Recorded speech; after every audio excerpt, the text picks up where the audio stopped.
Y el programa Información con Estilo llega a ustedes por cortesía del Grupo Corporativo Luis y Asociados. Un programa de actualidad, concientizador de valores éticos y morales, ciudadanía, de generar soluciones, trabajo, progreso, estudios, positivismo, desarrollo, conocimiento, sociedad, convivencia, investigación, valorar, información con estilo, generando soluciones, punto de vista positivo, ciudadanía, logros y virtudes, excelencia venezolana, información con estilo, con Ricardo Fuenmayor Arens, el faraón de la comunicación, todos los lunes a las 7 de la noche, por Mira TV. Está en ti. Amigas, amigos, realmente es una experiencia fantástica tener el privilegio y el placer de entretener e informar a un público tan maravilloso y tan selecto como ustedes, que se merece de parte nuestra única y exclusivamente lo mejor. Estamos en vivo y en directo para todas y todos ustedes, gracias a Mira TV, Canal 9 de Inter. Quienes están disfrutando un aperitivo en este momento, que tengan un buen apetito. Quienes ya lo hicieron, un excelente provecho, y por su gentil atención de siempre, un millón de gracias. Tendremos el honor de acompañarles hasta las 8 de la noche en la dirección técnica, Antonio Abrantes. Les saluda quien les habla, Ricardo Fuenmayor Arriens, y hoy estamos muy contentos, muy complacidos y muy felices porque hoy tenemos un venezolano completamente exitoso, quien es un especialista, investigador en el área de ciencias sociales, inclusive con estudios de psicología en la Universidad Católica Andrés Bello. No conforme con esto, es coproductor de un portal que tiene que ver con la trinchera popular, que sin duda alguna tiene una audiencia extraordinaria, y además es coordinador del Observatorio de Economía de la Presidencia de la República. Es un privilegio tener entre nosotros a alguien de la talla y el prestigio, como lo ves, Luis Enrique Gavazut Bianco. Bienvenido, gracias por estar aquí. Nos complace que nos honre con tu gratísima presencia. Gracias a ti, Richard. Un placer de estar nuevamente acá en tu programa. Así es. Vamos a hablar de la Asamblea Nacional Constituyente. Por cierto, el presidente de la Asamblea Nacional, el diputado Julio Borges, hizo unas declaraciones donde tienen previsto para el 16 de julio hacer lo que se llama una especie de elección, que los detalles, por supuesto, de manera descriptiva no los dio en el día de hoy, en donde ellos expresan de que sencillamente el poder popular va a ejercer su derecho a sencillamente decirle no a la Asamblea Nacional Constituyente. No conforme con esto, tienen previsto hacer una especie de gobierno de transición, donde se van a nombrar los nuevos titulares de los poderes. Y cuando hablamos de transición, por supuesto, eso abarca la presidencia de la República, cosa que, por supuesto, en una democracia como la que vive Venezuela, donde sencillamente el presidente de la República fue electo a través de el voto que ejerció el poder ciudadano, ¿cómo se explica eso? Que puede ocurrir un fenómeno tan especial en donde ellos dicen que en Venezuela hay una dictadura, porque de ser así, si se atrevieran a decirlo en los medios masivos de comunicación social en Estados Unidos, ya tuviesen todos en la corte directo y sin escala, con cadena perpetua hasta su próxima reencarnación. ¿Qué nos puede decir al respecto? Eso es totalmente correcto, Richard, lo que tú estás diciendo.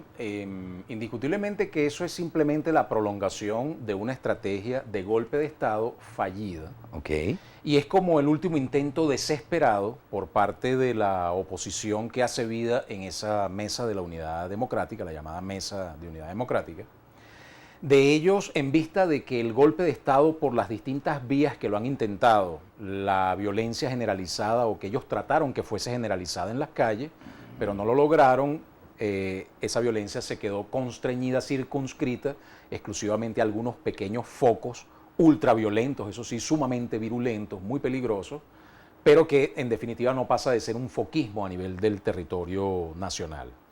Por otro lado, la estrategia golpista, que se basaba en apoyarse en el aval de la comunidad internacional, también les fracasó completamente, no solamente porque la Organización de Naciones Unidas le brindó un espaldarazo extraordinario al gobierno de la República Bolivariana de Venezuela, sino que además la propia Organización de Estados Americanos quedó derrotada a pesar de las presiones groseras y del entreguismo servil grotesco de un personaje como Luis Almagro, y las presiones groseras, te insisto, de los Estados Unidos de Norteamérica sobre naciones muy pobres, muy débiles desde el punto de vista geopolítico, que sin embargo han mantenido una posición digna, honrosa ante la historia y, bueno, su propia dignidad nacional como pueblos al fin latinoamericanos y caribeños, y ha sido derrotado diplomáticamente este imperio norteamericano en sus intentos de lograr que se declarara una excusa necesaria para ellos justificar la invasión militar directa, la intervención militar directa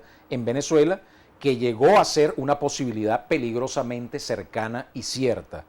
Si la OEA hubiese declarado la emergencia humanitaria, en el caso de Venezuela, ya los dos más altos funcionarios militares de los Estados Unidos para el área de Sudamérica y específicamente esta región del Caribe ya se habían claramente pronunciado que ellos intervendrían militarmente en Venezuela si acá ocurría una situación humanitaria o se lo pedía la población venezolana y la comunidad internacional por una situación de razón humanitaria. Y esto es así porque la excusa de las armas químicas ya no o sea, en el caso de Venezuela sería totalmente ridícula, que fue la excusa que utilizaron en Irak para justificar una intervención unilateral por parte de Estados Unidos, incluso aun cuando Naciones Unidas se opuso. Entonces todas esas estrategias le fallaron, el golpe desde afuera, el golpe desde adentro.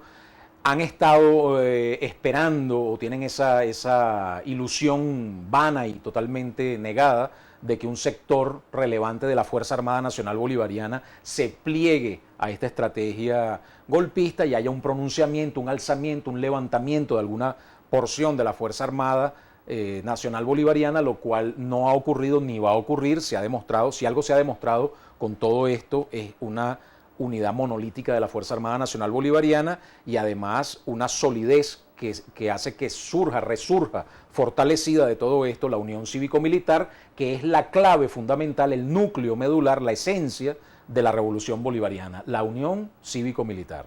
Ahora, en un intento ya casi que de cómics, ¿no? Prácticamente de Tom y Jerry, viene el pseudo presidente de la Asamblea Nacional del Poder Legislativo Nacional en Venezuela, que es una asamblea que se encuentra en desacato, en una situación de desacato. ¿Quién decide si se encuentra o no se encuentra en desacato?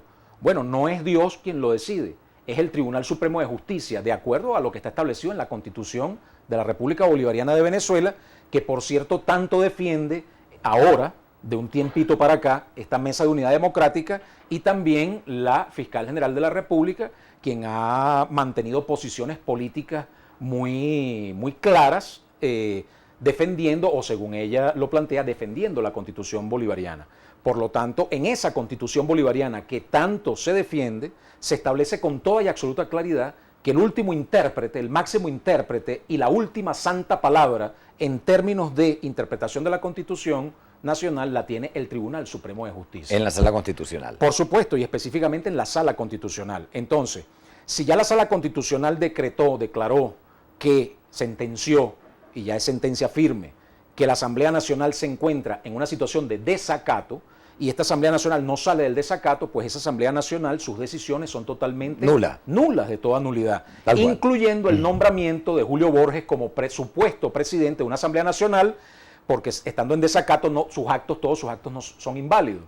Por lo tanto, que la Asamblea Nacional irrita, que existe en este momento, declare o decrete que va a ser un golpe de Estado el 16 de julio. El 16 de julio va a llamar a un golpe de Estado en Venezuela. A un gobierno de transición. Eso es un golpe de Estado, porque yo me he revisado la Constitución de arriba para abajo y no existe. Yo reto al señor Julio Borges y a toda la oposición venezolana a que me digan cuál es el artículo, el texto de la Constitución que hable de gobiernos de transición, cuál es esa figura desde el punto de vista jurídico, desde el punto de vista del ordenamiento legal venezolano. Por lo tanto, no siendo así, me gustaría, por ejemplo, escuchar la opinión, el criterio jurídico de la Fiscal General de la República en torno a esa palabra, esa figura, gobierno de transición, ¿no? ¿Qué es eso? ¿Con qué se come eso? De un gobierno legítimamente constituido por la mayoría que votó a favor del presidente Nicolás Maduro. Esa es la verdad verdadera. Esa es la verdad verdadera, sin duda alguna, y evidentemente eso sería un llamamiento al golpe de Estado, a la sedición, al desconocimiento de las instituciones, al desconocimiento de la autoridad del Estado. Fíjate que con todo el problema, Richard,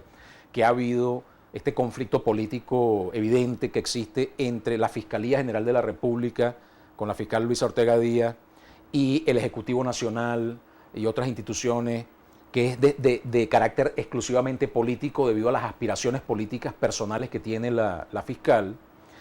Con todo eso, aquí no ha habido en ningún momento un desconocimiento o un llamado al desconocimiento de una fiscalía de transición. Porque aquí, por ejemplo, el Ejecutivo Nacional pudiese decir, bueno, yo convoco a una Fiscalía General de la República de transición y para el 16 de julio vamos a hacer entonces una transición con la Fiscalía y ahí vamos a nombrar a cualquier ciudadano que pase por la esquina, lo nombramos como fiscal general de la República y nos saltamos todo el ordenamiento jurídico. Yo no he visto que exista semejante irresponsabilidad e inconsciencia por parte del Ejecutivo Nacional ni de las autoridades de este país. Ahora, hay algo que no entiendo. Si supuestamente en el 2015 la oposición arrasó en la Asamblea Nacional, ¿por qué razón no se plegaron? Porque si ellos supuestamente, en teoría, son mayoría, ¿por qué no se plegaron para la Asamblea Nacional Constituyente, que aunque sea por circuito y a escala territorial, fuesen arrasados igualitos? ¿Por qué no lo hacen?